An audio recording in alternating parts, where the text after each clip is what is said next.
السلام علیکم ورحمۃ اللہ وبرکاتہ۔ الحمدللہ رب العالمین الرحمن الرحیم مالک یوم الدین والصلاة والسلام علی سیدنا الانبیاء والمرسلین وعلی آلہ اصحابہ اجمعین۔ رب اشرح لی صدری ویسر لی امری واحلل عقدۃ من لسانی یفقہوا قولی۔ نحمد و نصلی علی رسول الکریم، اما بعد فاعوذ باللہ من الشیطان الرجیم، بسم اللہ الرحمن الرحیم۔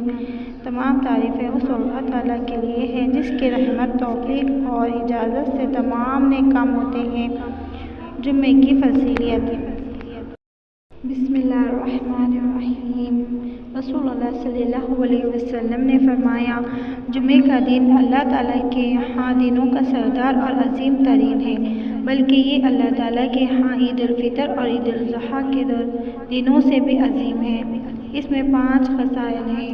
نمبر 1، اللہ تعالیٰ نے اس میں آدم علیہ السلام کو پیدا کیا۔ نمبر 2، اس میں ان کو زمین پر اتارا اور اسی دن ان کو فوت کیا۔ اس دن میں ایسی گھڑی ہے جس میں بندہ اللہ تعالیٰ سے جس چیز کا بھی سوال کرتا ہے وہ اسے عطا کر دیتا ہے جب تک حرام کا سوال نہ کرے۔ نمبر 5، اسی دن میں قیامت قائم ہوگی۔ یہی وجہ سے کہ فرشتے، آسمان، زمین، ہوائیں، پہاڑ، سمندر، یہ تمام جمعے کے دن سے ڈرتے ہیں کہ کہیں اسی جمعے کو قیامت قائم نہ ہو جائے۔ سیدنا ابو ہریرہ رضی اللہ عنہ سے مروی ہے، رسول اللہ صلی اللہ علیہ وسلم نے فرمایا، ہم دنیا میں تو آخری ہیں لیکن قیامت والے دن حساب کتاب میں پہلے ہوں گے۔ ہاں، یہ بات تو ہے، ان کو ہم سے پہلے کتابیں دی گئی اور ہم کو ان کے بعد۔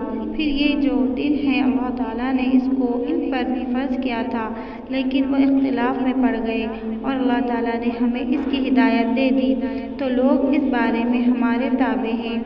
آپ صلی اللہ علیہ وسلم نے فرمایا، انہوں نے اس میں اختلاف کیا تو اللہ تعالیٰ نے اس جمعے کے دن کو ہمارے لیے عید بنا دیا۔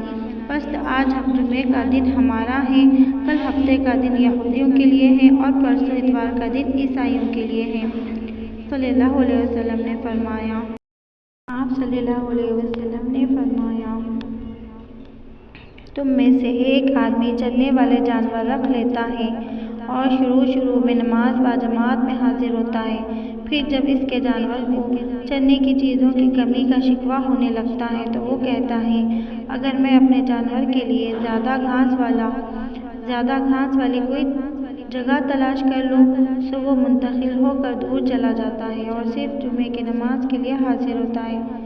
پھر اس کے جانور چرنے کی چیزوں کی کمی کا عذر پیش کرنے لگتے ہیں، بس وہ کہنے لگتا ہے، اگر میں اپنے جانوروں کے لیے اس سے زیادہ گھاس والی کوئی جگہ تلاش کر لوں، پھر وہ جگہ بدل لیتا ہے اور اتنی دور چلا جاتا ہے کہ جمعے کے لیے حاضر ہوتا ہے نہ جماعت کے لیے۔ اس وجہ سے اس کے دل پر مہر لگا دی جاتی ہے۔ سیدنا عبداللہ بن عباس رضی اللہ عنہ سے کسی آدمی نے جمعے کے دن کے غسل کے بارے میں سوال کیا، کیا وہ واجب ہے؟ انہوں نے کہا، نہیں، لیکن جو چاہتا ہے وہ غسل کر لے۔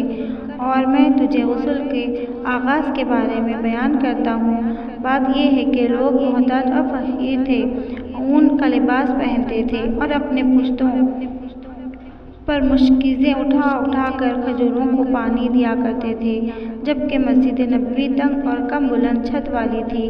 ایک دن یوں ہوا کہ لوگ اسی طرح اون کے لباس پہنے آ گئے، اس میں ان کو پسینہ آیا۔ ادھر سے آپ صلی اللہ علیہ وسلم کا منبر بھی چھوٹا سا تھا، بس 3 سیڑھیاں تھیں۔ جب لوگوں کو اون میں پسینہ آیا تو خوب بو پھیلنے لگی اور ان کو ایک دوسرے سے تکلیف ہونے لگی۔ ان کی یہ بو رسول اللہ صلی اللہ علیہ وسلم تک بھی پہنچ گئی، جبکہ آپ منبر پر تھے۔ اس وقت آپ صلی اللہ علیہ وسلم نے فرمایا، لوگوں، جب تم جمعے کے لیے آؤ تو غسل کر لیا کرو اور اگر ہو سکے تو بہترین خوشبو استعمال کیا کرو۔ رسول اللہ صلی اللہ علیہ وسلم نے فرمایا، جس شخص کے پاس میرا یعنی نبی صلی اللہ علیہ وسلم کا ذکر کیا گیا ہو اور وہ مجھ پر درود پڑھنا بھول گیا، اس سے جنت کا راستہ بھٹک گیا۔